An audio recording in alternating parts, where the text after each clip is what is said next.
John was born in a small village. His family was very poor. They lived in a small mud house with a leaking roof. When it rained, water dropped on their sleeping mats. His father was a farmer. His mother sold vegetables in the market. But no matter how hard they worked, money was never enough. John grew up seeing hunger. He saw his father's tired face every night. He saw his mother's rough hands from carrying heavy baskets. And he promised himself, "One day, I will change our life." From a young age, John worked in the fields.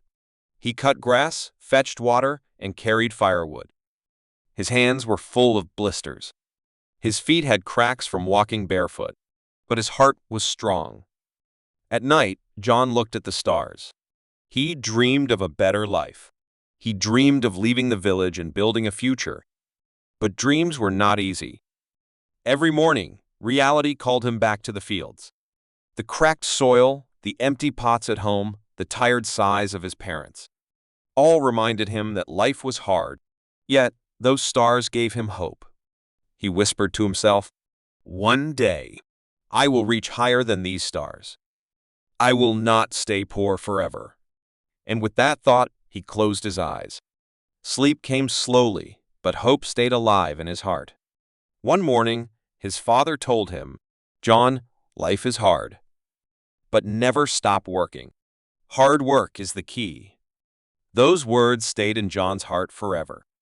As John grew older, life became even harder. His younger siblings were hungry. Sometimes they went to bed with only water in their stomachs. John could not watch his family suffer anymore. He decided to move to the city. His mother cried, "John, the city is cruel. People there will not care about you." But John held her hands and said, "Mother, I will not give up. I will make you proud." With only a small bag and a few coins, John left his village. He walked for many miles. He took a bus crowded with strangers.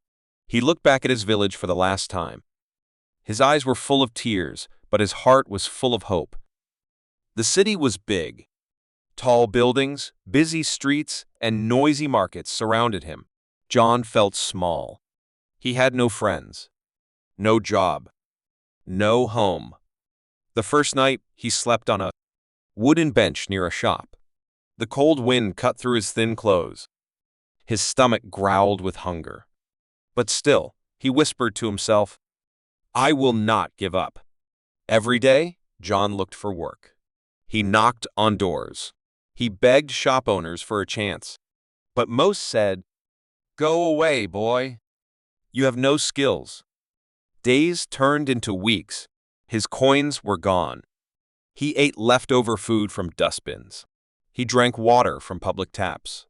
But John's spirit did not break. He remembered his father's words, "Hard work is the key."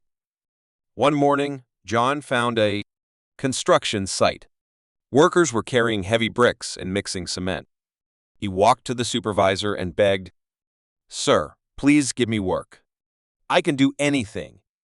The man looked at him and laughed. "You are too thin. You cannot carry bricks." John did not leave. He lifted a heavy stone and placed it on his shoulder. His legs shook, his back hurt, but he did not drop it. The supervisor was impressed. "Fine. You can work here." That day, John worked from sunrise to sunset. He carried bricks until his shoulders burned. He mixed cement until his hands turned white. When he finally got his first pay, just a few coins, his eyes filled with tears. It was not much, but to John, it was the beginning of his dream. At night, John lay on the ground, under the open sky. He held his coins tightly and whispered, "This is the first step. I will not stop now." But John did not know. The city was full of challenges. Bigger trials were waiting for him, and his true test had just begun. John's name began to spread in the city. People whispered about the poor boy who never gave up. Some called him lucky, but those who knew his story called him hardworking. Still, John knew his journey was not over. Respect was sweet, but he wanted to do more. He wanted to help others, especially those who were still struggling like him. One morning, the factory owner called John into his office. "John," he said, "I am proud of you. You work harder than anyone here. I want you to manage a small team." John's heart raced. He had never been given such responsibility. Now, instead of only working with his hands, he had to guide others. At first, the workers didn't listen. Some were older and laughed. "Why should we follow this village boy?" They mocked. But John didn't fight them. He led with kindness. He worked beside them, showing example. Slowly, they began to respect him. They saw his honesty. They saw he never stole, never cheated, never treated anyone unfairly. Within months, John's team became the best in the factory. The owner noticed. "John," he said again, "I want to expand the factory. And I want you to help me." John was shocked. Him? Help expand a business? He had never studied business, but he had wisdom from struggle. He agreed. Day and night, he learned. He read books, asked questions, and made mistakes, but never gave up. The factory grew. More workers got jobs. John felt proud not for himself, but because he saw families smiling. Children now had food. Mothers could rest. Fathers had hope again. For the first time, John felt the true meaning of success. Success was not only about rising yourself, it was about lifting others too. But success also brought jealousy. One of the senior managers disliked John. He had worked in the factory for years, but never earned the owner's trust. Now, this village boy was climbing faster. The man began to spread lies. He told workers John was greedy. He told the owner John was stealing. Whispers filled the air. Some workers doubted John. The owner, confused, called John. "John," he said, "people say bad things about you. Are they true?" John looked straight into his eyes. "Sir, I came to this city with nothing but torn shoes. If I wanted to steal, I could have done it many times, but I chose hard work. My hands may be rough, but they are clean." The owner remained silent. He was not sure what to believe. The jealous manager set a trap. He placed money inside John's locker. Later, he shouted, "Everyone, look! John is a thief." Workers gathered. Whispers turned into anger. John stood frozen. He had been framed. The owner came running. He looked at John with disappointment. "John, I trusted you." Tears filled John's eyes. But he didn't beg. He didn't shout. He only said, "Time will prove the truth. I have nothing else to give but patience." The owner suspended John. The factory gates closed to him. The same people who once cheered him now turned away. Days turned into weeks. John sat alone, wondering if his dreams had ended. But one morning, a group of workers came to his small room. "John," one said, "we believe you. We know your heart.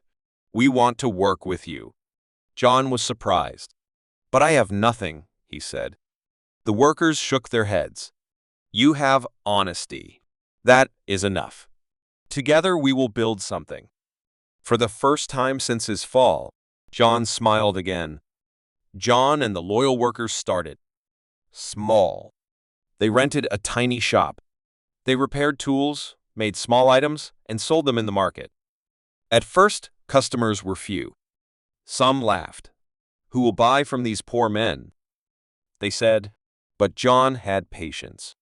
He told his team, "Quality first. Honesty always. Even if we earn one coin, it must be clean." Slowly, people began to notice. Their products were strong and lasted longer. Their prices were fair, and their smiles were real. Within a year, their shop grew. 2 years later, it became a small factory. And soon, people spoke again, this time not of John the worker, but John the owner. Meanwhile, back at the old factory, things were falling apart. The jealous manager who framed John began stealing money himself. The owner discovered the truth. He realized John had been innocent all along. Ashamed, the owner visited John. He bowed his head. "John, I wronged you. I believed lies instead of your honesty. Please forgive me." John's eyes filled with tears. "Sir, I hold no hatred. You gave me my first chance. Without you, I would not be here. I forgive you." The owner embraced him. From that day, they worked together, no longer as master and worker, but as partners. Years passed. John's business grew across the land, but he never forgot his village. He built schools so children would not suffer as he did. He built hospitals so mothers would not cry in pain. He gave jobs to the poor so no one would sleep hungry. People no longer called him just John. They called him John the Great. But when asked, John always said, "I am not great. I am only a village boy who never gave up." Like the video, share it with friends, and don't forget to subscribe. For more stories, hit subscribe and turn on the bell only on Sanka Fatals.